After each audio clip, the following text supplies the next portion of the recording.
Understanding diverticulitis, causes, symptoms, and management. Ladies and gentlemen, today we're delving into a gastrointestinal condition that affects millions of individuals worldwide. Diverticulitis. Let's explore its types, causes, risk factors, symptoms, treatment options, surgical management, and nursing care plan. Types of diverticulitis. Diverticulitis is a condition characterized by the inflammation or infection of small pouches called diverticula that form in the lining of the colon. These pouches, known as diverticula, can develop anywhere along the colon but are most commonly found in the sigmoid colon. Causes and risk factors.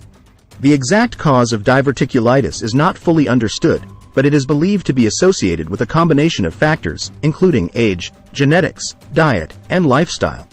Low-fiber diets, obesity, lack of physical activity, and smoking are among the risk factors that may increase the likelihood of developing diverticulitis. Symptoms. Symptoms of diverticulitis can range from mild to severe and may include abdominal pain, usually in the lower left side, fever, nausea, vomiting, changes in bowel habits, such as constipation or diarrhea, and abdominal tenderness. Treatment options. Treatment for diverticulitis depends on the severity of symptoms and the presence of complications. Mild cases may be managed with rest, dietary changes, such as a high-fiber diet, and antibiotics to treat infection. In more severe cases or those with complications, hospitalization and intravenous antibiotics may be necessary. Surgical management.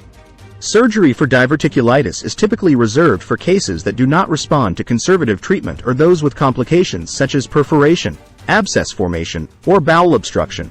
Surgical procedures may involve removing the affected portion of the colon, partial colectomy, or creating a colostomy or ileostomy to divert stool away from the affected area. Nursing care plan. Nursing care for individuals with diverticulitis focuses on pain management, monitoring for signs of complications, such as fever or increased abdominal pain, administering medications as prescribed, promoting rest and hydration, and providing education on dietary modifications and lifestyle changes to prevent recurrence. In conclusion, diverticulitis is a common condition that can cause significant discomfort and disruption to daily life. Understanding its types, causes, risk factors, symptoms, treatment options, surgical management, and nursing care plan is essential for healthcare professionals to provide comprehensive care and support to affected individuals. Thank you for your attention. Subscribe this channel and visit bazaarbiblio.com for notes.